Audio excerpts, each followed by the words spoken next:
नमस्कार, स्वदेश न्यूज के खास प्रोग्राम जनता मांगे जवाब में आपका स्वागत है। आपके साथ मैं हूं स्मित पाठी। केंद्र सरकार ने 2023-24 का बजट पेश कर दिया है, जिसके बाद शिवराज सरकार 27 फरवरी से प्रारंभ होने वाले विधानसभा के बजट सत्र में केंद्रीय योजनाओं का भरपूर उपयोग करने की तैयारी में है। इस बार बजट में अधोसंरचना विकास के साथ रोजगार के अवसर बढ़ाने पर जोर दिया जा सकता है। कृषि, शहरी और ग्रामीण विकास के लिए पर्याप्त प्रावधान किए जाएंगे। दरअसल बजट की तैयारी को लेकर मुख्यमंत्री शिवराज सिंह चौहान ने सोमवार को मंत्रालय में विशेषज्ञों और वरिष्ठ अधिकारियों के साथ बैठक की। बैठक में मुख्यमंत्री शिवराज सिंह चौहान ने कहा कि प्रदेश की प्राथमिकताओं को देखते हुए राज्य का बजट तैयार करेंगे। इसमें विकास और जन कल्याण पर जोर दिया जाएगा। प्रदेश की अर्थव्यवस्था को सुदृढ़ करने में कोई कमी नहीं छोड़ी जाएगी। शिवराज ने कहा कि केंद्रीय बजट से प्रदेश के बजट में मिली राशि का बेहतर उपयोग किया जाएगा। ग्रामीणों को गांव में ही रोजगार दिलाने की हमारी पहली प्राथमिकता है। अधोसंरचना विकास पर इस साल 48,000 करोड़ रुपए व्यय किए जा रहे हैं। शिवराज ने अधिकारियों से कहा कि केंद्रीय बजट में प्रावधानों का अधिकतम लाभ उठाने के लिए विभाग काम करे। प्रदेश का बजट प्रधानमंत्री नरेंद्र मोदी के संकल्पों को पूरा करने वाला होगा। आगामी बजट मूल आवश्यकताओं को पूरा करने वाला और प्रदेश को ऊंचाइयों पर ले जाने वाला सिद्ध होगा। वहीं अटल बिहारी वाजपेयी नीति एवं सुशासन संस्थान के उपाध्यक्ष प्रोफेसर सचिन चतुर्वेदी ने कहा कि केंद्र सरकार ने मत्स्य पालन को बजट में प्राथमिकता दी है। मध्य प्रदेश में भी इस बात का ध्यान रखा जाना चाहिए। शहरी एवं ग्रामीण विकास, कृषि सहित अन्य क्षेत्रों को लेकर प्रस्तुतिकरण दिया जाएगा। जबकि doctor Ambedkar school of economics Bangalore के कुलपति doctor NR Bhanumurthy, doctor Ajit Ranade अध्यक्ष और मुख्य अर्थशास्त्री आदित्य बिरला समूह और प्रोफेसर शामिका रवि पूर्व सदस्य प्रधानमंत्री आर्थिक सलाहकार परिषद ने केंद्रीय बजट को लेकर प्रस्तुतिकरण दिया। सभी ने वित्तीय घाटा कम करने, निजी क्षेत्र में निवेश बढ़ाने, मनरेगा के लिए प्राविधान अधिक रखने, रोजगार बढ़ाने, स्वास्थ्य के क्षेत्र में सुधार, महिलाओं और बच्चों के पोषण के लिए विशेष प्रबंधन करने के सुझाव दिए हैं। इन सबसे अलग एक चिंताजनक बात यह है कि प्रदेश में सकल राज्य घरेलू उत्पाद यानी GSDP पिछले 7 सालों की तुलना में लगातार कम रही है, जिससे बेरोजगारी दर में बढ़ोतरी हुई है।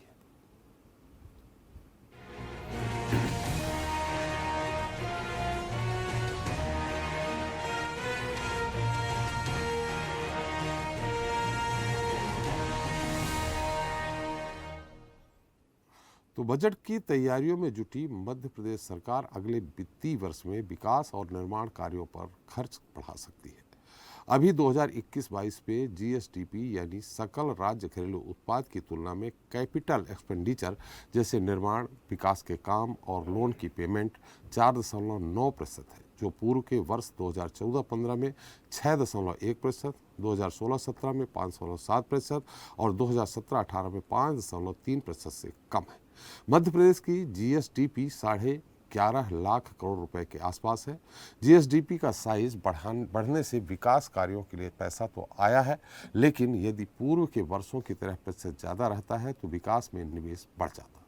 जबकि देश की GDP में मध्य प्रदेश 2026 तक लगभग 41 लाख करोड़ का योगदान देना चाहता है। अर्थशास्त्री कहते हैं कि इसके लिए अचल संपत्तियां बनाने पर ध्यान होगा, क्योंकि इससे आर्थिक गतिविधियां बढ़ती हैं, रोजगार मिलता है। आपको बता दें कि GSDP के ये आंकड़े हाल ही में अटल बिहारी वाजपेयी सुशासन एवं नीति विश्लेषण संस्थान ने सरकार, वित्त विभाग और अर्थशास्त्रियों की बैठक में बताए। इसमें देश के आंकड़ों से तुलना करते हुए बताया गया है कि देश में कैपिटल एक्सपेंडिचर कोरोना काल में भी बढ़ा है, लेकिन मध्य प्रदेश में यह पिछले 10 साल में सबसे कम रहा है। युवा बेरोजगारों को निराश करने वाला है, क्योंकि GSDP का प्रतिशत जितना कम होगा बेरोजगारी उतनी ही बढ़ेगी। चलिए इस मुद्दे पर चर्चा शुरू करते हैं, जिसके लिए हमारे साथ जुड़ रहे हैं बीजेपी से प्रोफेशनल सेल के संयोजक विकास बोंद्रिया जी हमारे साथ जल्दी ही जुड़ेंगे। कांग्रेस प्रवक्ता फिरोज सिद्दीकी जी हमारे साथ हैं। अर्थशास्त्री अभिषेक मोदी जी हैं। अर्थशास्त्री डॉक्टर तपेश चंद्र गुप्ता जी भी हमारे साथ हैं। स्टूडियो में मौजूद है हमारे साथ स्वदेश न्यूज़ के मैनेजिंग एडिटर आरपी श्रीवास्तव और एसोसिएट एडिटर मुक्ता पाठक जी। आप सभी का हमारे इस खास कार्यक्रम में बहुत बहुत स्वागत है। अभिषेक जी, मेरी आवाज़ आ रही है आपको? अभिषेक जी, मेरी आवाज़ आ रही? जी आ रही है सर। जी, आपकी थोड़ी धीमी आ रही है। मैं ये जब जीएसडीपी प्रतिशत कम होता है, जैसा कि है कि 7 साल पहले जो 7.1 था वो 6.1 था, वो घटकर 4.9% में इस समय आ गया है। तो इससे क्या फर्क पड़ता है उस राज्य की आर्थिक स्थिति पे और रोजगार पे? सर जीएसडीपी का मतलब ये होता है जी कि भाई जो गवर्नमेंट है वो कैपिटल एक्सटेंसिव चीजों पे कम खर्चा कर रही है। कैपिटल एक्सटेंसिव चीजों का मतलब ये होता है कि जी ऐसी चीजें जिससे आय के साधन बढ़ाए जाएं। जी जब आय के साधन बढ़ेंगे ही नहीं तो ग्रोथ एक्सपेंस कैसे लेके आएंगे हम? जी सबसे बड़ी परेशानी ये है कि कोरोना के टाइम पे तो सर सबको पता था कि हम जो है वो स्वास्थ्य पे और ऐसी चीजों पे एक्सपेंडिचर कर रहे हैं, जी जिसके कारण हमारे जो एक्सपेंसेस हैं वो माइग्रेट हो रहे हैं। जी बट अभी प्रॉब्लम ये है सर, जब हमारी इकोनॉमी बूम पे है, जी हमारा सब कुछ अच्छा चल रहा है, टैक्स कलेक्शन अच्छा आ रहा है, तो क्यों गवर्नमेंट ऐसा नहीं कर रही कि जो ऐसी चीजों पे ध्यान दिया जाए जिससे रोजगार बढ़े? रोजगार बढ़ने के ऊपर कोई ध्यान नहीं दिया जा रहा है। जी सरकार का पूरा उद्देश्य है कि किस तरह से पैसा लिया जाए, जी चाहे टैक्स के रूप में हो चाहे पेनल्टीज के रूप में हो। जी गवर्नमेंट एक आम आदमी को कोई सुविधा मुहैया नहीं करा रही है। जी आप चाहे मध्य प्रदेश गवर्नमेंट हो चाहे सेंट्रल गवर्नमेंट हो, जी सेंट्रल गवर्नमेंट आए दिन कोई ना कोई चेंजेस लेके आती है प्रोफेशनल्स को, और साथ में जो आम आदमी है उसको परेशानी में डाल देती है। जी आप कहते हो ईज ऑफ डूइंग बिजनेस हो रहा है, सर कोई ईज ऑफ डूइंग बिजनेस नहीं हो रहा। एक तरह से देखा जाए तो टीज ऑफ डूइंग बिजनेस हो रहा है। जी अब आप बोलेंगे कि कैसे? आप एक चीज बताइए, एक छोटा सा एग्जांपल देता हूँ। आप किसी कंपनी में उसको चलाने के लिए क्या लगती है सर? पूंजी। जी अब वो पूंजी आएगी कहाँ से? इन्वेस्टर से। इन्वेस्टर ने पूंजी दे दी आपको, जी ठीक है, तो वो पूंजी लेने के लिए कंपनी में आपको एक फॉर्म डालना पड़ता है। वो फॉर्म आरओसी पर डल ही नहीं रहे हैं। क्यों नहीं डल रहे हैं? क्योंकि सरकार वो सुविधा मुहैया ही नहीं करा पा रही है। और दूसरी तरफ आंकड़े प्रेजेंट किए जा रहे हैं, वही उनका पुराना खेल कि भैया हम पिछले साल इतने करते थे अभी इतने कर रहे हैं। अरे भैया, पिछले साल की हमारी आबादी और आज की आबादी में अंतर है। जी आप टैक्स कलेक्ट करते हो वो अलग बात है, आप ये भी तो देखो कि आम आदमी को कितनी परेशानी हो रही है। इस तरह से करोगे तो सर लगातार जीएसडीपी कम होती चली जाएगी, जो एक परेशानी का सबब है। कहीं ना कहीं आपको इस तरह से करना पड़ेगा सर कि जो लोग हैं उनको भी एक उत्साह मिले कि हमें ये करना है, और वो संकोच में ना करे, अपने स्वेच्छा से करे, जिसके जी कारण हमारे वहां पर परेशानी कम होगी। जी अभी आप देखिए, मैं पहले भी बोला हूँ कि मध्य प्रदेश में ईज ऑफ डूइंग बिजनेस के नाम पे कुछ नहीं है। माननीय मुख्यमंत्री जी ने बोल दिया था कि हम स्टैम्प ड्यूटी कम कर देंगे, दिल्ली से भी कम लगेगी। उस बात को 8 महीने हो गए, आज तक किसी ने संज्ञान नहीं लिया। जी तो बिजनेस आएगा कैसे? जी तो जब तक आप सर जीएसडीपी पे एक्सपेंसेस बढ़ाओगे नहीं, जब तक आप अपनी कैपिटल एक्सपेंडिचर इंक्रीज नहीं करोगे, जब तक आप रेवेन्यू कैसे लाओगे? सबसे बड़ी परेशानी वही है। तो इससे प्रदेश के में जो रोजगार है, बेरोजगारी है, उस पर भी कोई असर पड़ता है? बहुत ज्यादा असर पड़ेगा सर। जी जब मेरे पास में संचार ही नहीं होंगे, संसाधन ही नहीं होंगे, तो रोजगार कैसे दे पाओगे आप? जी आप ये देखिए सर कि कोई आदमी काम कर रहा है, अगर वो काम करने के लिए उसे 3 लोगों की जरूरत है और वो काम कर ही नहीं पा रहा, तो वो 3 लोग लेगा कैसे? वो नहीं लेगा तो अनएम्प्लॉयमेंट बढ़ेगा। जी सबसे बड़ी परेशानी वही है सर। जी चलिए, बहुत बहुत धन्यवाद अभिषेक जी, आपने हमें सारी इस बात का विश्लेषण किया कि जीएसटीपी का क्या महत्व होता है और उसके घटने और बढ़ने से क्या फायदे और नुकसान होते हैं। तपेश चंद जी, आपसे भी यही थोड़ा सा जानना चाहेंगे, क्योंकि हमारे साथ जो पैनलिस्ट हैं, हमारे एसोसिएट मुक्ता पाठक जी हैं, managing editor RP Srivastava ji हैं, कांग्रेस प्रवक्ता फिरोज सिद्दीकी जी हैं, विकास बोंदिया जी हैं, संयोजक प्रोफेशनल सेल, तो उनसे हम चर्चा करेंगे। लेकिन पहले हम ये जानना चाह रहे हैं कि इसका केंद्र का जैसे जो हम ये प्रतिशत है जीडीपी है, उसके अपेक्षा मध्य प्रदेश का ज़्यादा है, लेकिन ये जो लगातार 7 साल से लगातार बराबर में है और घट रहा है। कोरोना काल के दौरान भी 4.4 था, अब कोरोना काल समाप्त हो गया, सब कुछ बढ़िया चलने लगा, फिर भी 4.9 ही है। इसका असर कितना पड़ेगा?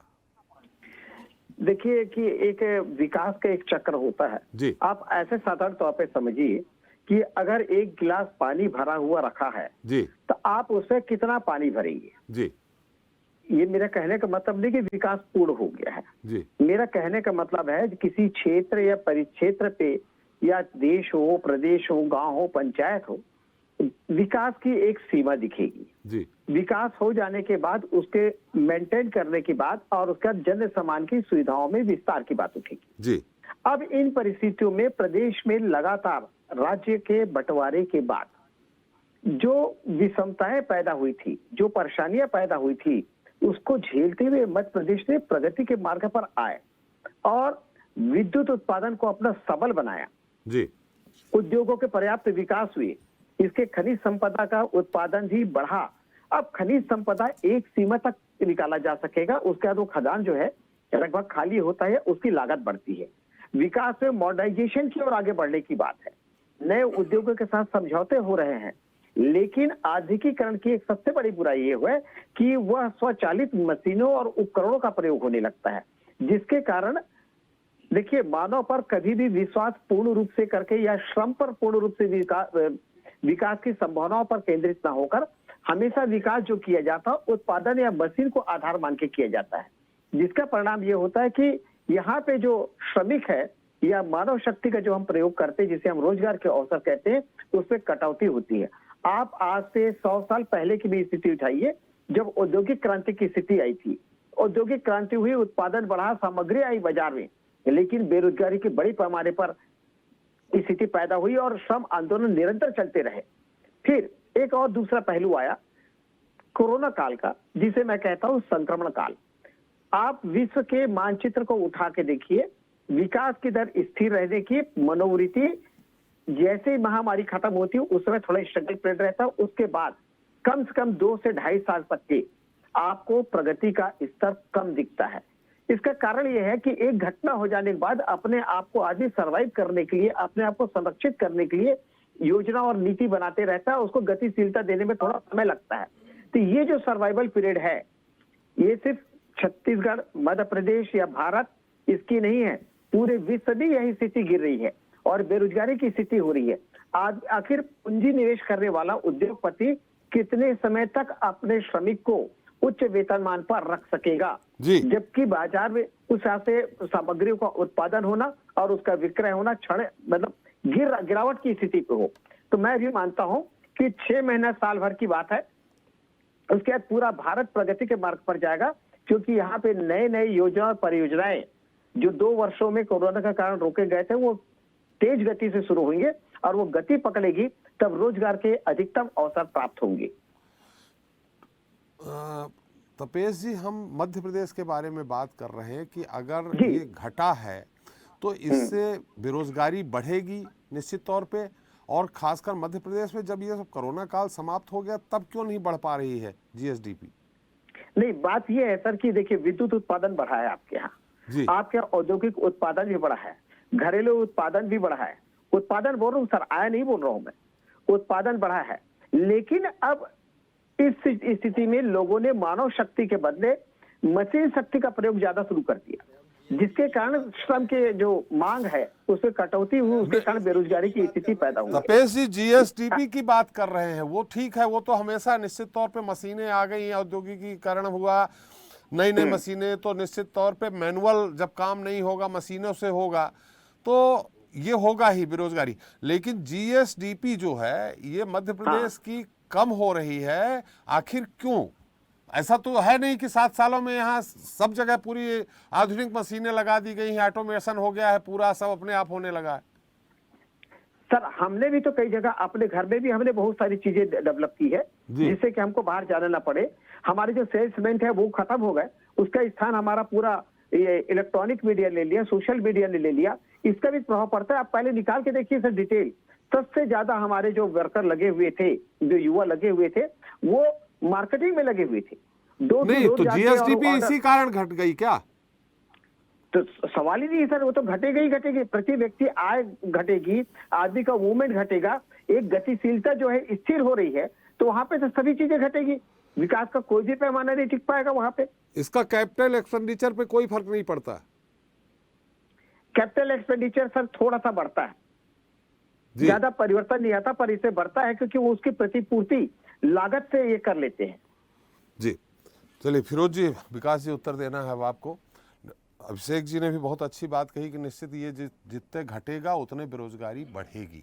अब ये अलग बात है, देखिए आधुनिक मशीनें तो आएंगी ही आएंगी निश्चित तौर पे, जिससे जल्दी काम हो। मनरेगा इसका एक आपके सामने साफ उदाहरण है कि आप जेसीबी से काम नहीं कराएंगे, मजदूरों से काम कराएंगे, जिससे बेरोजगारी कम हो। फिरोज जी, देखिए ऐसा है कि आपने ये कहा कि 7 साल में ये लगातार घट रही है। नहीं कभी फ्लक्चुएट हो रही है, लेकिन बहुत इस समय बहुत कम है। हाँ, बहुत फ्लक्चुएट हो रही जी। है और ये केंद्र सरकार की भी इसमें जो है बड़ी भागीदारी है। जी आप आंकड़े देखिए, मध्य प्रदेश की स्थिति देखिए। जी ये लगातार एक बात होती है कि साहब रोड बहुत अच्छे हो गए, हमने 40 लाख हेक्टेयर जो है रकबा बढ़ा दिया उसका सिंचाई का, तो आप एग्री ग्रोथ भी नहीं हो रही है और इंडस्ट्रियल ग्रोथ भी नहीं हो रही जी। है, इसलिए ये जो है आंकड़ा डाउन हो रहा है। जी आप एग्री मैनेजमेंट पे जाइए मध्य प्रदेश में, तो सिवाय गेहूं के जितनी क्रॉप्स थी सब खत्म कर दी। जी नंबर 2, जो सोयाबीन था मध्य प्रदेश में, जिससे हम ऑयल सीड स्टेट कहलाते थे, वो तमगा हमसे छिन गया। अब हम बड़ी मुश्किल से धान, ज्वार, बाजरा लगा पाते, कुछ हिस्से में हमारा जो है सोयाबीन लगता है। जी जब पूरे देश की एफडीआई की बात आई कि पूरे देश में एफडीआई हुई, तो 100 रुपए की एफडीआई आई और मध्य प्रदेश को मिले मात्र 30 पैसे, क्योंकि सरकार जो है वो पूरी पैरालिसिस है मध्य प्रदेश में, काम ही नहीं करती। आप देखिए कि मास्टर प्लान जो है भोपाल का, वो मास्टर प्लान आज तक फाइनल नहीं कर पाई ये सरकार। इसका नतीजा ये हुआ कि ना तो कोई हमारे पास बड़ा हब आया, ना बड़े कॉरपोरेट्स मध्य प्रदेश में आए, ना ही कोई हम बड़े काम मध्य प्रदेश में कर पाए।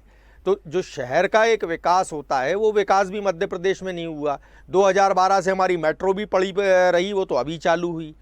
तो जो कुल मिला के सरकार का मेट्रो पूरा का काम चालू हुआ, बाद में हुआ ना 2019 से 12 जी। में, तो वो फाइनलाइज हो गई थी, केंद्र जी। सरकार ने उसको अप्रूव कर दिया था।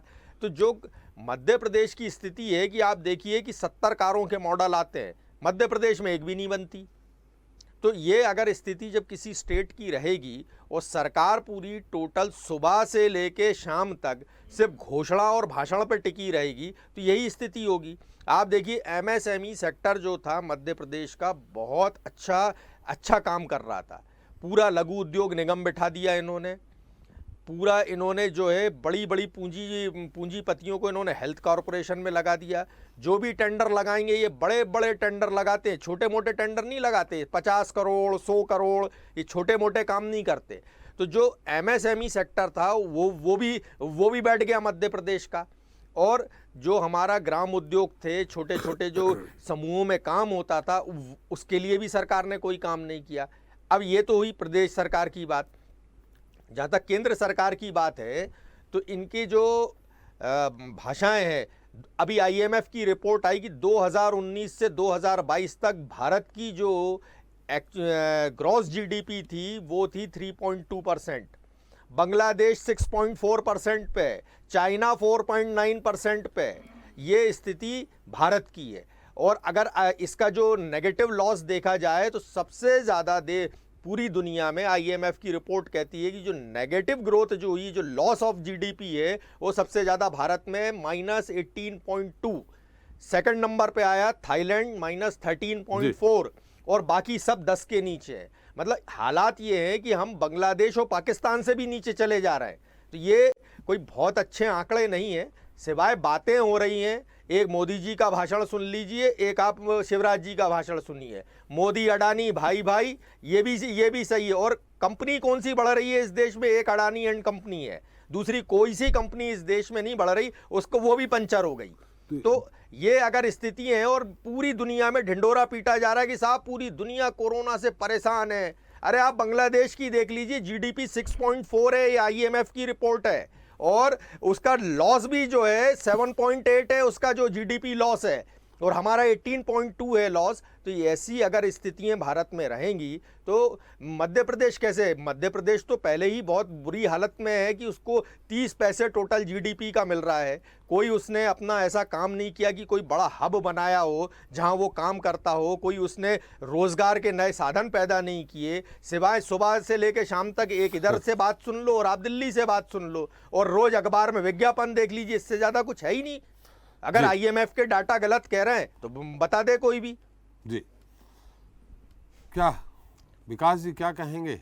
अभी फिरोज जी जब आंकड़े पेश कर रहे थे तो आप आपत्ति जता रहे थे उसमें। नहीं, मैं तो कह रहा हूँ ना, मध्य प्रदेश का जो गत वर्ष का आर्थिक सर्वे आया था उसमें क्या था, जीडीपी ग्रोथ क्या थी, 10% से ज्यादा थी एसजीडीपी ग्रोथ। जीएसडीपी की बात कर रहे हैं, सकल नहीं देखिए, राज्य घरेलू उत्पाद। देखिए करंट प्राइजेस पे लेना, आप उसकी प्राइसिंग वैल्यू 10-11 पे ले, ये अंतर होता है, ये डेटा का अंतर है। लेकिन देखिए स्पष्टतः मध्य प्रदेश में हमारा ग्रोथ रेट तो 19% आया जी। उससे भी ज्यादा। एग्रीकल्चर की बात फिरोज भाई कर रहे थे, हमने तो 24% का भी आंकड़ा छुआ, अब 20% के आसपास है। फिरोज भाई कह रहे थे सोयाबीन का तमगा खत्म हो गया। आज भी भाई मध्य प्रदेश हिंदुस्तान का लगभग 80 से 85% सोयाबीन पैदा करता है।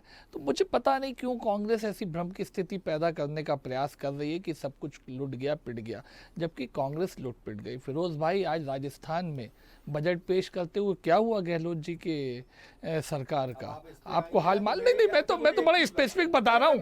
नहीं, अरे आप तो डेटा पे बात करिए, कहाँ सोयाबीन में लूज कर गया भाई, कहाँ लूज कर गया? छोटा सा बता, अगर पूरे हिंदुस्तान में सोयाबीन की फसलों में फसल रोटेशन के कारण कोई असर हुआ है तो वो एक तकनीकी मसला है।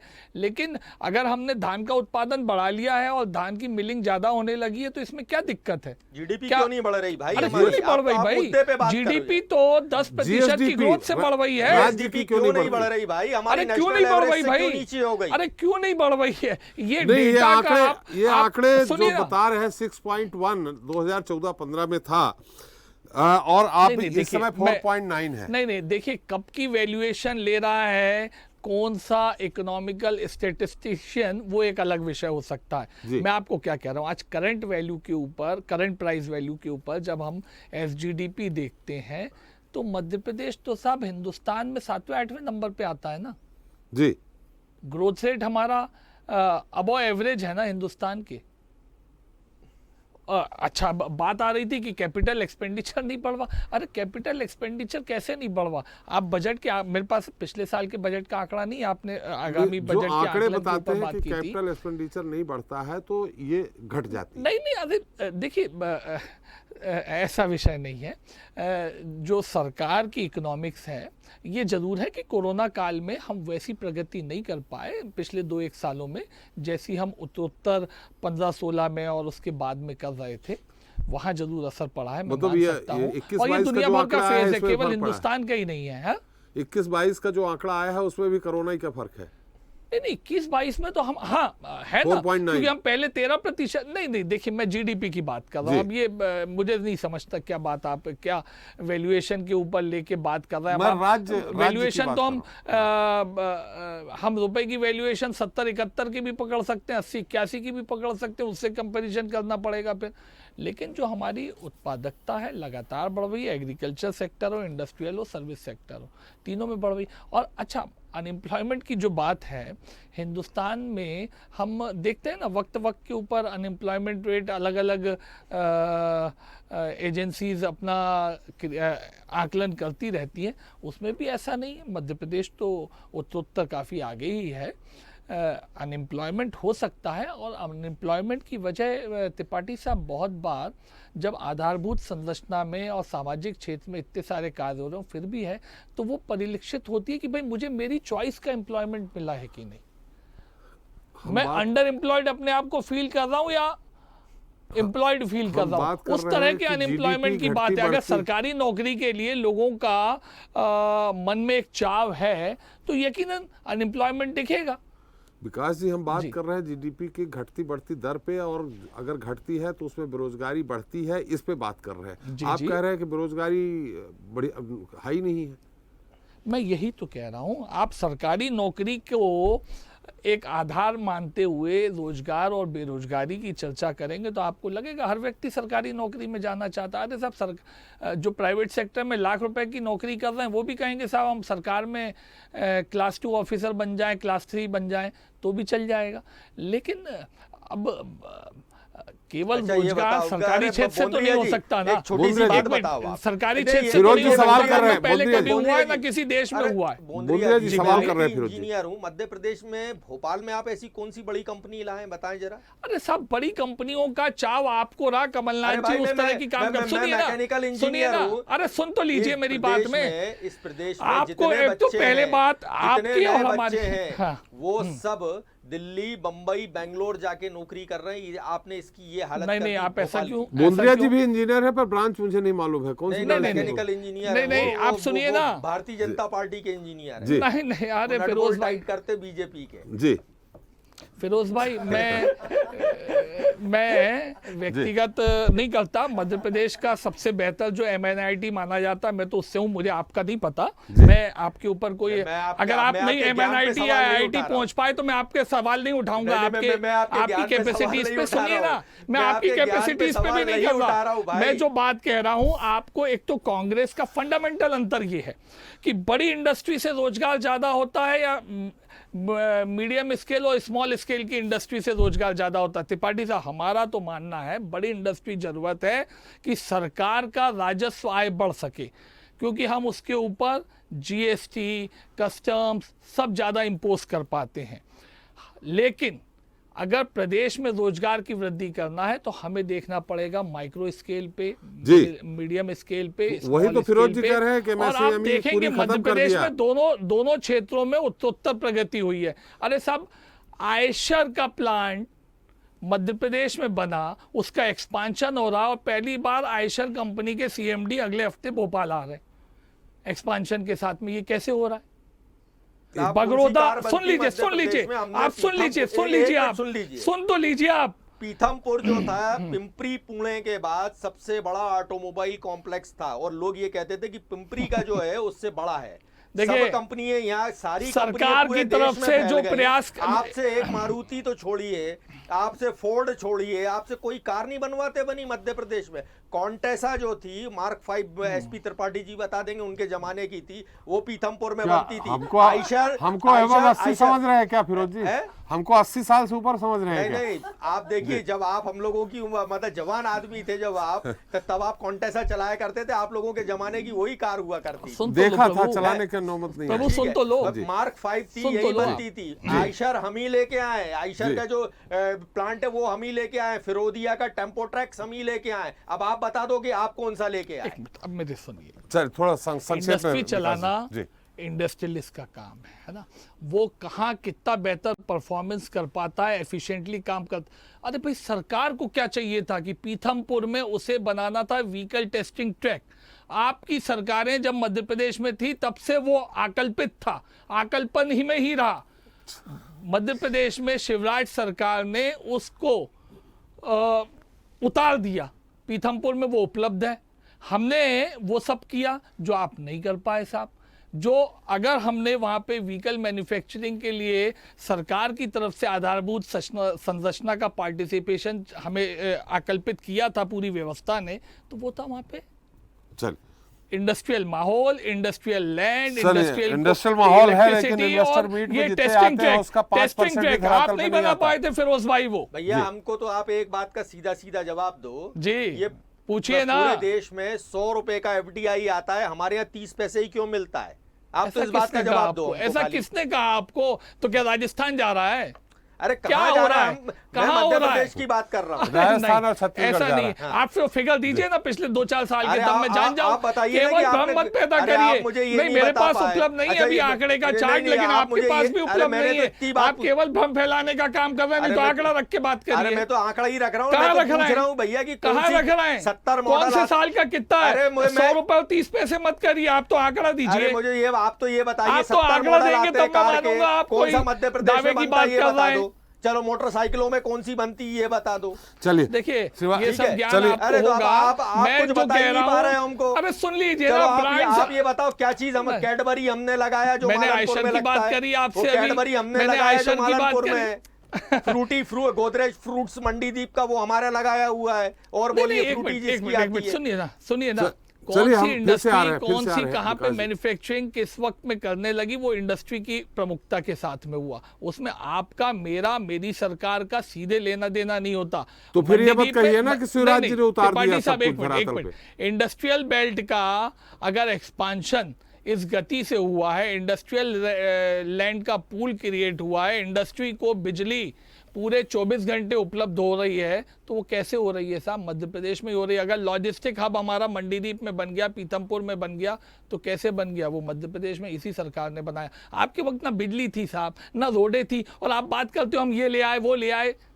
अरे सब अपना काम कर रहे थे तब भी। अच्छा, ये तो- विकास जी ये आपकी बता दीजिए, सरकार के विकास जी कारण हम वो भी आएंगे। काम कर रहे थे, बिजली उसमें नहीं आपकी थी, कोई क्रेडिट नहीं आपने थी। कितना मेगावाट बिजली जो कांग्रेस के रिजिम से और अभी तक में कितनी मेगावाट देखिए, बिजली देखिए, आपने बहुत और अच्छी बात कितना है। थर्मल, 5 कितना गुना, हाइड्रल पावर लगा दिया 5 आपने? गुना, नहीं, 5 गुना। ये सब कांग्रेस उन्हीं के वक्त समय में स्थापित थे। 5 हाइड्रल, कांग्रेस के वक्त में थर्मल। 3000 मेगावाट का। आप तो ये बता दीजिए हिंदुस्तान कि में नया हाइड्रल या नया थर्मल पावर आपने 2009 से ले लीजिए, 8 से ले लीजिए, कहाँ स्थापित कर दिया? इंदिरा सरोवर को ही देख लीजिए आप, अरे खंडवा के पास भी में हमारा NND थर्मल लगा। अरे सुनिए ना, सर क्या हुआ? NHPC का है वो।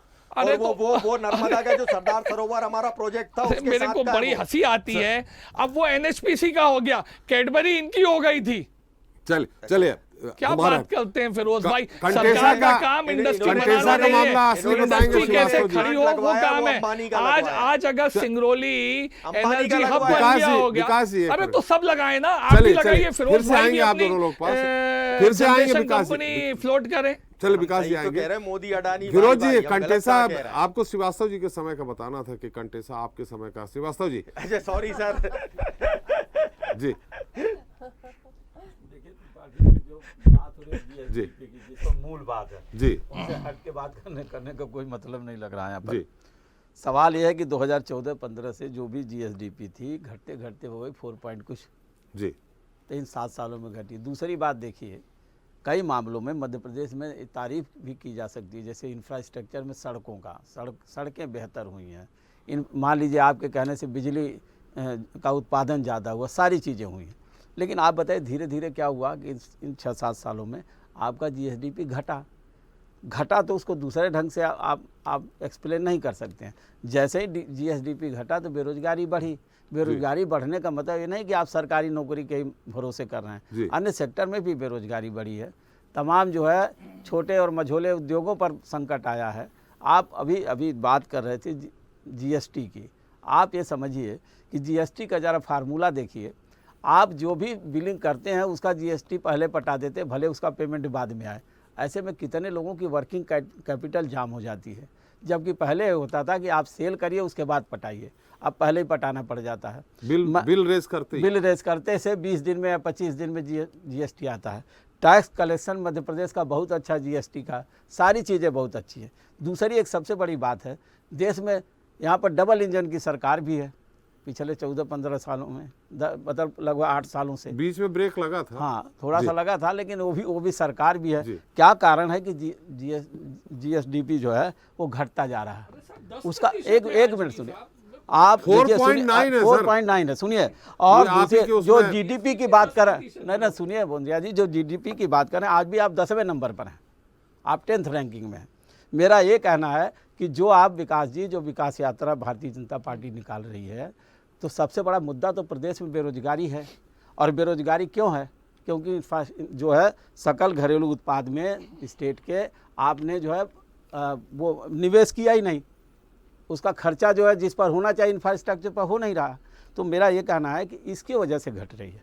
सवाल इसका नहीं कि सरकार की मंशा पर कोई सवाल खड़ा किया जाए, लेकिन बात है कि आंकड़े तो बताते हैं और जिसका एक नतीजा भी है। आज पूरे प्रदेश में आप देखिए, मैं बड़े छोटे उद्योगों की बात नहीं करता हूँ, 37% आपकी जो है जीएसडीपी किसकी है? एग्रीकल्चर की है। यहाँ एग्रीकल्चर बहुत अच्छी स्थिति में है, लेकिन सवाल है उससे रिलेटेड कोई भी कोई यूनिट नहीं लग पा रही है, बड़ी यूनिट, उससे बड़ी यूनिट और छोटे भी नहीं लग पा रहे हैं। तो अगर इस पर निवेश होगा तो लोगों को रोजगार मिलेगा। अगर लोगों को रोजगार मिलेगा तो क्यों सरकारी नौकरी की तरफ दौड़ लगाएंगे। सवाल यह है कि ये सोचना सरकार का काम है। ये बड़ी चिंताजनक स्थिति है मध्य प्रदेश में। अगर इस तरह से पिछले 7 सालों में आता, कोरोना काल में भी देखिए जीएसडीपी आपकी अच्छी थी, कोरोना काल के बाद और कम हो गई। उस समय की भी आप देखिए आंकड़े उठा करके, मेरे ख्याल में 5 पॉइंट कुछ थी जी। तो कहीं न कहीं पर आप देखिए कि इस मामले में सरकार को बहुत ही संवेदनशील होना पड़ेगा। सवाल इसका नहीं कि हम कांग्रेस और भाजपा पक्ष और विपक्ष की बात करें, यहाँ पर तो लोगों से जुड़ा हुआ मामला है, जनहित से मामला है और इस पर सोचने वाली बात है। केवल आप जो है ये करके पल्ला झाड़ लें कि हमने हर जगह पर राशन पहुँचा दिया 5 किलो और लोगों को खाने की व्यवस्था मिल गई, तो वो तो बात सही है, वो तो आपकी जिम्मेदारी है सरकार की। लेकिन ये जो अगर मान लीजिए उनके आय के स्रोत बढ़ जाते हैं तो ऐसी स्थिति में क्या होता है कि लोगों को इन पर आप पर निर्भर नहीं रहना पड़ेगा, सरकार पर निर्भर नहीं रहना पड़ेगा। तो जीएसडीपी को निरंतर घटते रहना, हमें लगता है कि सरकार को इस पर ध्यान देने की जरूरत है। मुक्ता जी, निश्चित तौर पे फिरोज जी और विकास जी की जो बढ़िया अच्छी बहस हुई है उस पर तो टिप्पणी करेंगे ही आप, लेकिन साथ में तपेश जी ने जैसा कहा कि लगातार जो आधुनिकीकरण बढ़ रहा है, ऑटोमेशन हो रहा है, ऑटोमेटिक मशीनें आ रही है, उसके कारण भी बेरोजगारी बढ़ रही है। देखिए, जिस तरह से अभी श्रीवास्तव जी ने समझाया पूरे मामले को, बहुत तरीके से उन्होंने समझाया। और जो बात यहाँ पे हम कर रहे हैं कि जिस तरह से ये घट रहा है, चिंता का विषय है और सरकार को जो है इस विषय पे गंभीर होना पड़ेगा। तो इस पे मैं इतना कहूँगी कि अभी जिस तरह से प्रवासी भारतीय सम्मेलन हुआ था, ग्लोबल इन्वेस्टर समिट हुआ था, वहाँ पे हमने जो देखा सरकार का एक संवेदनशील रूप कैसे नज़र आया, जो इंटरेस्ट ऑफ इन्वेस्टमेंट की जो बात थी, काफ़ी सारा वो हुआ। और उसके बाद जिस तरह से सरकार ने अपने कई सारे जो पॉलिसी है उसको बदला है, बहुत सारे उन्होंने रेवोल्यूशनरी जो है कदम अनाउंस किए और उसके जो है वो भी जो है आदेश भी जारी हो गए। जैसे उन्होंने प्लग ऑन प्ले की बात की थी, उन्होंने ये बात की थी कि अगर जिस इंडस्ट्रियल एरिया है, जो चिन्हित एरिया है, उस पर अगर आप ज़मीन ले लेते हो 3 साल तक आपका कोई निरीक्षण नहीं होगा। और जहाँ तक बेरोजगारी की बात है, बेरोजगारी तो एक बहुत गंभीर समस्या केवल मध्य प्रदेश की नहीं है, पूरे भारत की है। ये लगातार इस पे जो है लगातार बात होती जा रही है। और आप देखिए, अगर केंद्र की बात करें तो केंद्र भी लगातार इस विषय पे बात कर रहा है, आत्मनिर्भर की बात करता है, मेड इन लोकल जो वो है वो क्यों है, ये सारा कुछ, ये जो सारे स्कीम्स और ये जो बातें होती इसीलिए होती कि बेरोजगारी को दूर करके हम आत्मनिर्भर बनने का मतलब क्या है कि उसमें हमारे देश के युवाओं को रोजगार मिले। और जिस तरह से अभी श्रीवास्तव जी ने कहा कि सरकार को संवेदनशील होना पड़ेगा, वाकई में मध्य प्रदेश में जिस तरह से जीएसडीपी घट रहा है और लगातार जो है कोरोना के समय और अभी की भी अगर हम बात करें, हम जिस तरह से घोषणाएं लगातार देखते हैं, सरकार घोषणाएं करती है, मुख्यमंत्री घोषणाएं करती है, तो इस इशू पे संवेदनशील होना पड़ेगा, सीरियसली लेना पड़ेगा। और जो बार बार बात आती है, जिस तरह से मुख्यमंत्री भी आत्मनिर्भर मध्य प्रदेश की बात करते हैं और बार बार जो वो बात करते हैं युवाओं को रोजगार देने की, तो इस पूरे इशू पे सीरियस होना पड़ेगा। जी तपेश जी, सबसे कम बेरोजगारी दर छत्तीसगढ़ की है। आप छत्तीसगढ़ से ही हमारे साथ बैठे हैं, रायपुर से जी। तो क्या वहाँ आधुनिक मशीनें नहीं आ रही हैं? जैसा कि कहा कि जब मैनुअल होता था तो बेरोजगारी कम थी, अब बढ़ रही है बेरोजगारी दर, तो वहाँ सबसे कम है। फिर एक बार हम आपसे इस जीडीपी के बारे में, जीएसडीपी के बारे में हम आपसे समझना चाहेंगे कि ये कम होती है तो इसका असर सिर्फ बेरोजगारी दर पे पड़ता है या और किसी उसमें पड़ता है? बेरोजगारी पर भी पड़ता है और उत्पादन पर भी पड़ता है जी। और जहाँ तक छत्तीसगढ़ की बात है, छत्तीसगढ़ में ग्रामीण स्तर की कई सारी योजनाएं प्रारंभ की गई जी। सबसे ज्यादा बेरोजगारी का दर हमारे यहाँ ग्रामीण क्षेत्र में था जी। गौधन योजना चालू करने से बहुत से लोगों को रोजगार मिला। और दूसरी बात यह है कि प्रधानमंत्री रोजगार योजना के अंतर्गत भी उससे अंशकालीन रोजगार मिलता है, 100 दिन से ज्यादा का नहीं मिलता, पर श्रमिक बाकी 100 दिन के अतिरिक्त भी खेत पे काम करते हैं। जैसे अभी जून माह से खेत पे काम करना शुरू हो जाएगा, तो ये श्रमिकों को जो अवसर मिलता है उससे रोजगार की स्थिति में काफी सुधार आया। फिर दूसरी एक बात ये थी कि छत्तीसगढ़ अभी भी प्रगति के मार्ग पर है, अभी इसका पूर्ण रूप से विकास नहीं हुआ है, इसका सैचुरेशन नहीं आया है। यहाँ पे इंफ्रास्ट्रक्चर का डेवलपमेंट का काम हो रहा है, जो इंफ्रास्ट्रक्चर डेवलप हो गए उनके मरम्मत के कार्य हो रहे हैं। तो ऐसी स्थिति में तो निम्न स्तर पे जो रोजगार मिलना चाहिए वो मिल ही रहा है। और साथ ही मध्यम वर्ग के चीजें के लिए, जैसे ट्रांसपोर्टेशन वगैरह आया, ये हुआ तो उसके अकाउंट वगैरह मेंटेन, ऐसे कई सारे छोटे छोटे पद जो तृतीय श्रेणी और चतुर्थ श्रेणी के पद होते हैं, इनका सृजन हुआ। फिर राज्य के नए आ जाने के कारण, क्योंकि ये एक शक्ति का एक केंद्र है, विद्युत उत्पादन का एक हब बन चुका है, इलेक्ट्रिसिटी जोन बन चुका है, तो यहाँ पे जो पावर मिल रहा है इसके कारण भी इंडस्ट्री आ रही है और इनको रोजगार के अवसर प्राप्त हो रहे हैं। छत्तीसगढ़ के भी बहुत से पढ़े लिखे बच्चे रायपुर, बिलासपुर, दुर्ग, भिलाई को छोड़कर बॉम्बे, दुर्ग, भिलाई जा रहे हैं, कुछ बड़े बड़े सेक्टर में जा रहे हैं, फिर भी यहाँ के लोगों को स्थानीय स्तर पर रोजगार मिल रहा है, क्योंकि यहाँ पे शिक्षा का विस्तार इतना हुआ है और इतने ज्यादा बीएड अगर पास किए बच्चों ने अपने शिक्षा में आने के लिए रुचि दिखाई है, इसके कारण यहाँ का रोजगार का ग्राफ बढ़ा है। नए नए स्कूल खुल रहे हैं, नए नए कॉलेज खुल रहे हैं, नए नए प्राइवेट सेक्टर के लोग इंटर कर रहे हैं। तो ये छत्तीसगढ़ के विकास के पीछे या रोजगार के अवसर मिलने के पीछे सिर्फ सरकार का नहीं, आम नागरिकों का जो ध्यान आकर्षण होना है, यहाँ का केंद्र का जो पावर, इलेक्ट्रिसिटी पावर जनरेशन का जो फायदा है, कोयला इंडस्ट्री वगैरह का जो खनिज संपदा है, वन संपदा है, इसके कारण रोजगार के अवसर बढ़ रहे हैं। सरकार को उसे सिर्फ थोड़ा सा सहानुभूति दिखाना है, योजनाएं रख रही है और प्रसार रख रही है, इसका यहाँ रोजगार के अवसर विकसित हो रहे हैं। तो ये जो चीजें हैं रोजगार के बढ़ने पर, देखिए आप इसको जीएसडीपी कहिए या जीडीपी कहिए, एक ही मतलब है। जब हम देश के बारे में बात करेंगे तो वो नेशनल हो जाएगा और स्टेट के बात करेंगे तो स्टेट का हो जाएगा, पर सिद्धांत तो वही रहेगा। जब तक उत्पादन बढ़ेगा, जब तक लोगों की आय बढ़ेगी, तब तक आपका ये बढ़ेगा। अब व्यक्ति का आय कैसे बढ़ेगी? रोजगार से या उसके पदोन्नति से या उसके धनार्जन की कैपेसिटी से। अब यहाँ पे आप रेशो देखिए कि जनसंख्या में कितने लोगों को रोजगार मिला और कितने लोगों ने रोजगार का त्याग किया। हो ये रहा है कि मध्य प्रदेश के बहुत से पढ़े लिखे बच्चे जो ज्यादा क्वालिफाइड है, वो छोटे स्तर के पद को ग्रहण करना नहीं चाह रहे हैं। वो कहते हैं कि मेरे को 5 लाख का पैकेज चाहिए, अगर 3 लाख का देते हैं तो मना कर देते हैं। उससे उनकी क्षमता मार खा रही है, आने वाले समय वो 3 लाख के लायक नहीं रहेंगे, क्योंकि उनके पास अनुभव नहीं है। हमको यह प्रेरित करना होगा, अपने परिवार से जागृत करना होगा कि अभी मिल रहा है, अनुभव ले लो। तनखे की जरूरत नहीं है, अनुभव की जरूरत है, और वो अनुभव धीरे धीरे कट रहा है, तो इससे तो निश्चित तौर पे बेरोजगारी की स्थिति जन्म लेगी।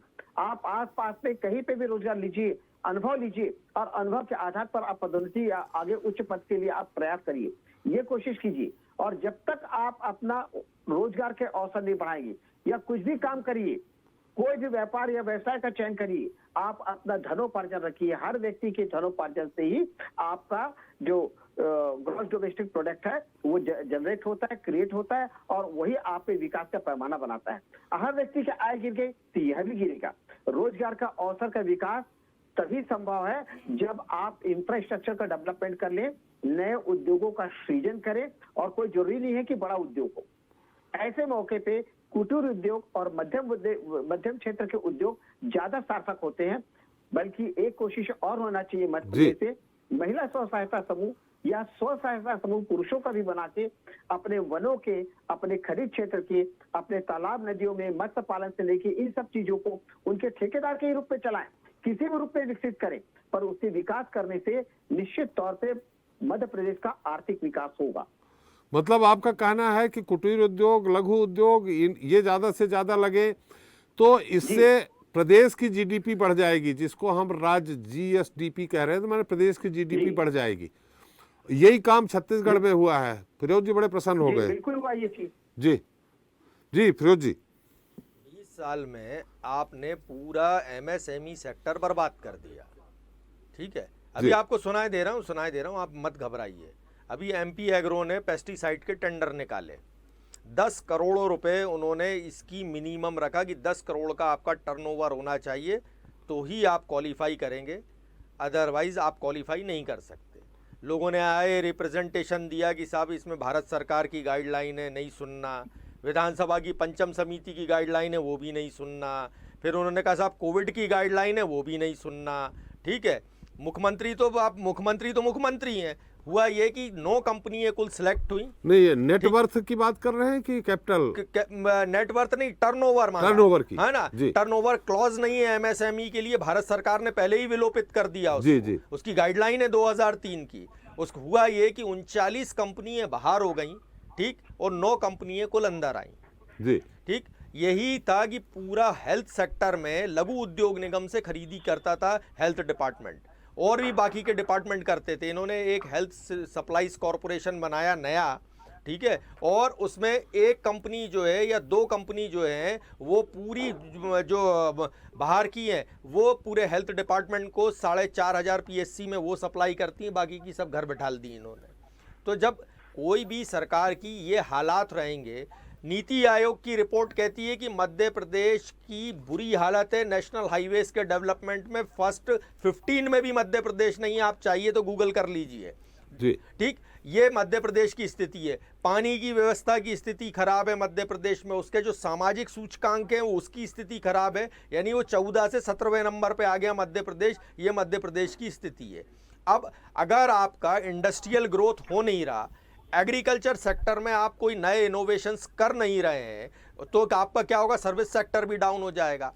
और जब ये सब डाउन होगा तो कहाँ से आपके रोजगार पैदा होगा? आपकी स्टेट की जीडीपी तो दिन पे दिन नीचे गिरना ही गिरना है। जी।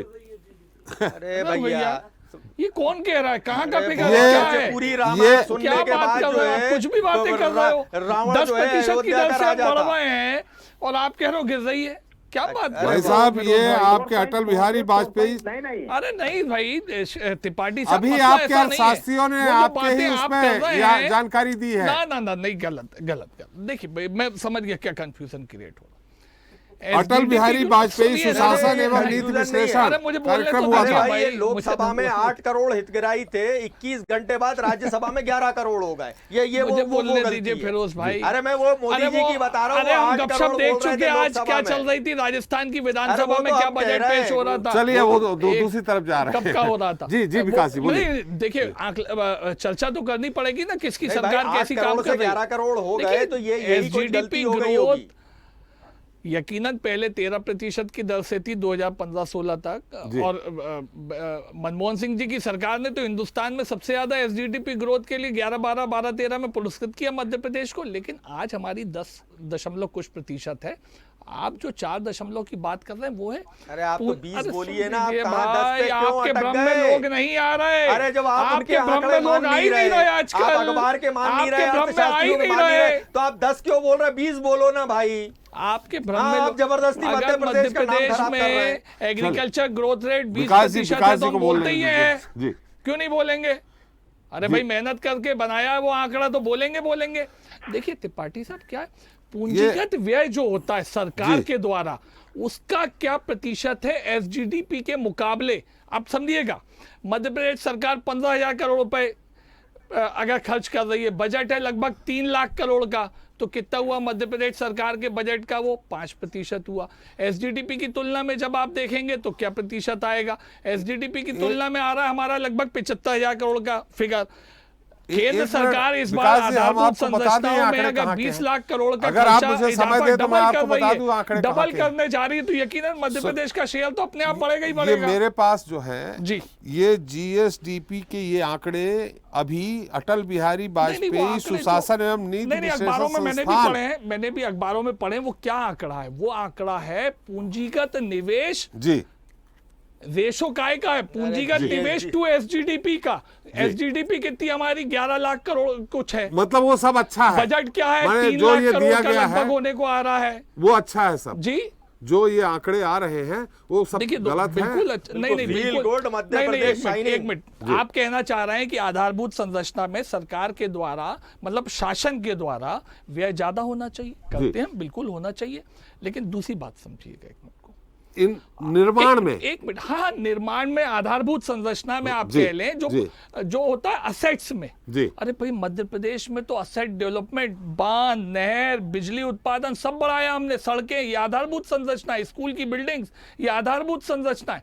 लेकिन आप देखिएगा, जब आप एक पॉपुलेशन को आधारभूत संरचना के साथ कुछ वर्षों में ग्रो कर देते हैं, तो उसका क्यूमुलेटिव इफेक्ट क्या होता है? वो पॉपुलेशन का उत्पादन और ज्यादा बढ़ रहा है। मतलब मध्य प्रदेश के निवासियों का उत्पादन में सहयोग बनिस्बत सरकार के जो पहले था उसके मुकाबले अब और बेहतर हुआ। और यही तो हमारी कोशिश है कि भाई सरकार की उत्पादकता और जनता की उत्पादकता का समावेश होके ही मध्य प्रदेश आगे तरक्की कर सकता है। अगर उसमें जनता का प्रपोर्शन बढ़ रहा है अभी तो ये तो स्वागत योग की तपेश चीज जी है, ने भी बताया ये तो कि स्वागत योग की चीज मध्य है। प्रदेश में हम बेरोजगारी दर जनता ज्यादा को है। इस काबिल तपेश जी बना ने भी कहा। पाए कि हमें केवल सपोर्ट पे नहीं जिंदा रखना है सब पूरे प्रदेश को। भाई आज जो हमारी अंत्योदय की योजना है उसमें अगर अंत्योदय में आने वाला वर्ग सहायता पाके इस मुकाबले निकल पाया है कि वो मध्य प्रदेश की ग्रोथ में अपना एफर्ट दे पा रहा है, जो पहले पोषित होता था वो अब मध्य प्रदेश के तरक्की में सहयोग कर रहा है, तो ये तो अच्छी बात है साहब। ये कहाँ खराब बात है? कोई अखबार नवीस, कोई खबर नवीस किसी ढंग से चीज को आकलन कर दे, ये उसका एंगल हो सकता है, लेकिन मैं तो ये मानता हूँ कि अगर पब्लिक पार्टिसिपेशन, एक मिनट, इंडस्ट्री कैसे ग्रो होगी? क्या सरकार से केवल ग्रो होगी? क्या केवल सरकार के इन्वेस्टमेंट से ग्रो होनी चाहिए क्या? अरे पब्लिक पार्टिसिपेशन होना चाहिए इंडस्ट्रियल ग्रोथ में, एग्रीकल्चर ग्रोथ में, सर्विस सेक्टर की ग्रोथ में। और देखिएगा, अगर हम सर्विस सेक्टर को मध्य प्रदेश में एक्सपांड कर पा रहे हैं, जबकि सर्विस सेक्टर में तो सरकार की ना पहले कोई बहुत मौजूदगी थी ना आज मौजूदगी है, अगर सर्विस सेक्टर ग्रो कर रहा है तो यकीनन पब्लिक पार्टिसिपेशन इकोनॉमी में ग्रो हो रहा है, और पब्लिक पार्टिसिपेशन ग्रो होगा। सर्विस सेक्टर कितना ग्रो कर रहा है तपेश जी, उससे समय अब नहीं है, थोड़ा हमारी पूछिए आप, गुप्ता जी भी बताएंगे आपको ये बात। तो बहुत अच्छी बात है, स्वागत योग की बात संक्षेप है में कि मध्य प्रदेश की जनता मध्य प्रदेश को ज्यादा आगे ले जाने में तपेश जी सहयोग कुछ दे कहना रही चाह रहे है। हैं विकास जी? सर, मध्य प्रदेश में भी विकास दर बहुत तेजी से बढ़ सकता है। शर्त यही रखनी चाहिए, चाहे आप ठेकेदार को दे चाहे कंपनी की दो, स्थानीय व्यक्ति को रोजगार दी। आप अपने यहाँ स्वयं मूल्यांकन कर लीजिए कि आपके यहाँ ठेके हो रहे हैं, काम बड़े बड़े चल रहे हैं, उससे काम करने वाले वर्कर्स जो हैं राज्य के बाहर के आ रहे हैं। मैं ये कहना नहीं चाहता था, पर मैं अपने आंखों से देखा हूं, तो अब आपको ये चीज निचोड़ के कह देता हूं। हमारे छत्तीसगढ़ सरकार ने यही शर्तें लगी है कि स्थानीय लोगों को रोजगार मिलना चाहिए जी। अगर ये प्राथमिकता एक शर्त लगा दी जाएगी तो आपके यहाँ भी जो निम्न स्तर पे जो रोजगार के अवसर की समस्या है वो समाप्त होगी। जी श्रीवास्तव जी, ये गलत खबर है। मैं एक आंकड़ा रख दूं अगर इजाजत हो तो। अरे आप तो बताइए ना, मध्य प्रदेश, सुन लीजिए, अच्छा एक मिनट आप तो बताइए, विकास जी समय समाप्त हो गया। विकास मध्य जी, प्रदेश के विकास- एफजीडीपी का फिगर 2020-21-22 के लिए क्या पकड़ के, क्या मान के चल रहा है, क्या मान के आप चर्चा में शामिल हुए हैं? देखिए क्या है प्रतिशत? आप ये तो बताइए सर, कृपया। चलिए सुनिए तो जी। मध्य प्रदेश में जो माइग्रेंट लेबरर्स है, इंडिया में ये तीसरा स्टेट है, तीसरे नंबर का स्टेट है जिसमें सबसे ज्यादा माइग्रेंट लेबरर्स है। बिहार, उत्तर प्रदेश और उसके बाद ये मध्य प्रदेश। जी जी, बंगाल इससे नीचे है और भी नॉर्थ ईस्ट के रीजन नीचे हैं। चलिए श्रीवास्तव जी आपकी टिप्पणी। देखिए त्रिपाठी जी, तपेश जी ने बड़ा क्लियर किया, मतलब दूसरी बार में क्लियर कर दिया कि छत्तीसगढ़ में क्यों बेरोजगारी दर कम हुई और यहाँ क्यों बढ़ गई है। एक सबसे बड़ी बात है कि मध्य प्रदेश में जो इंफ्रास्ट्रक्चर पर, तमाम चीज़ों पर जो अब तक निवेश हुआ है, निश्चित रूप से उसको हम बोलते हैं काबिले तारीफ है, लेकिन उसका फ़ायदा नहीं उठा पा रही मध्य प्रदेश सरकार। दूसरी बात है कि निवेश में कोई नया नवाचार भी नहीं कर रही है। मेरा ये कहना है कि इन सारी चीज़ों को अगर आप देखें तो यहाँ न संसाधन की कमी है, ना ही यहाँ पर इंफ्रास्ट्रक्चर की कमी है, ना ही यहाँ पर मानव श्रम की कमी है, वो भी कमी नहीं है। जब अभी ये बोल रहे थे ना फिरोज जी कि यहाँ के लोग जो है बाहर पलायन कर माइग्रेट हो रहे हैं, तो माइग्रेट क्यों होंगे? अगर यहाँ रोजगार होगा तो क्यों जाएंगे? और बाहर जाके उनको बहुत ज़्यादा पैसा भी नहीं मिल पाता है, और जिस तरह के कोरोना काल में लोगों को वापस आना पड़ा है, कितनी त्रासदी झेला है लोगों ने, तो इन सारी चीज़ों को भी समझने की ज़रूरत है। मेरा ये कहना है कि अगर यहाँ पर जिन जिन सेक्टर की बात कर रहे हैं, जैसे कुटीर उद्योग, लघु उद्योग, ये तमाम चीज़ें, सबसे बड़ी बात है कि कोई उद्योग लगाने जाएंगे आप तो उस पर टैक्स कितना पहले से ही लग जा रहा है, और ये रोकना पड़ेगा सरकार को। पहली बात तो ये, इस पर टैक्स दिलवाइए, लेकिन एडवांस टैक्स पेमेंट की बात मत करिए, एक बात। दूसरी बात है कि लोग क्यों आगे बढ़ के आएंगे? इसलिए लोग आगे बढ़ के आएंगे कि आप देखिए, चाहे फॉरेस्ट का एरिया हो, आप इतना अच्छा उत्पादन होता है एग्रीकल्चर में, लेकिन यहाँ यूनिट नहीं होगी, सारे प्रोडक्ट यहाँ पर बनेंगे तो लोगों को रोज़गार मिलेगा। किसी को शौक नहीं है कि वो कहीं और जाके रोज़गार करने जाए। जहाँ तक इंजीनियर्स की बात है, तमाम लोगों की बात है जो बाहर जाते हैं, हमें लगता है कि यहाँ पर वो भी स्थिति नहीं है कि कम रोजगार, कम सैलरी पर भी लोग काम करने के लिए अगर कोई जगह होगी तब ना काम करेंगे, जब जगह इसलिए नहीं होगी। जब होगी ही नहीं तो कैसे काम करेंगे। त्रिपाठी साहब, तो इस मामले में समय समाप्त जी, हो गया। इस मामले में मेरा एक नहीं, कहना नहीं, है, वो हमारा अगला बुलेटिन नहीं फिर नहीं, हो देखिए जाता है। अगर सिर्फ 11 लाख दो- करोड़ मध्य प्रदेश की एसजीडीपी है, उसका 5% हम लगभग खर्च कर रहे हैं आधारभूत वो कितना हुआ साहब, 75,000 करोड़ रुपया। मध्य प्रदेश का बजट है 3 लाख करोड़ रुपया, मतलब सरकार अपने कुल बजट का 25% अगर आधारभूत संरचना में खर्च कर रही है, तो आप देखिएगा हिंदुस्तान या विश्व के देश प्रदेशों का आंकड़ा बहुत मध्य ज्यादा प्रदेश है। बहुत खुशहाल है मुक्ता जी। जी, मैं दिख बस रहा है। एक मुझे अभी एकदम से याद आया, मुख्यमंत्री शिवराज सिंह चौहान ने ये बताया था, ये जानकारी दी थी कि जो मध्य प्रदेश में जो पर कैपिटा इनकम है वो 17,000 से बढ़कर लगभग 1.25 लाख, हाँ 1,35,000 हुआ है। तो ये अगर आंकड़ा, क्योंकि ये मुख्यमंत्री ने खुद पर घोषणा की थी, कैपिटा इनकम कब थी और अब कब है? 2003 से अब हम जो पकड़ रहे हैं अब। जी। तो 17,000 से बढ़ के वो 1,35,000 है। अगर ये फिगर जैसा है तो इससे तो हम देख सकते हैं, कह सकते हैं ना कि मध्य प्रदेश की स्थिति अच्छी है। एक चीज मैं और भी बेरोजगारी मतलब- दर बढ़ती हाँ, जा रही है। बेरोजगारी वो एक त्रिपाठी जी, एक चीज गंभीर मैं- इशू है, मैं भी कहना लेकिन पर चाहूंगा इस पर। कैपिटा इनकम जो है वो इंक्रीज हुआ है। जी। आप देखिए 2003 और 2023 समय बहुत संक्षेप है, 30 सेकंड में से। बस एक 30 क्या मतलब 10 सेकंड में करता हूँ।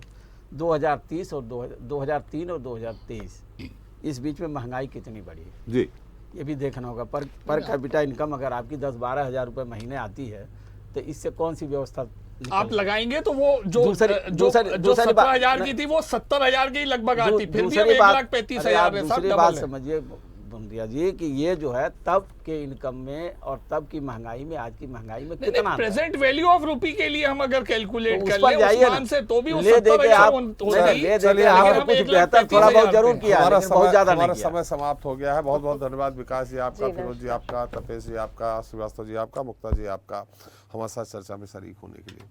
तो आज हमने चर्चा की मध्य प्रदेश में CSDP की घटती दर को लेकर, जो पिछले 7 सालों की तुलना में घटी है, जिससे प्रदेश में बेरोजगारी की दर बढ़ी है, ऐसा राजनीतिक विश्लेषकों का मानना है या आर्थिक विश्लेषकों का।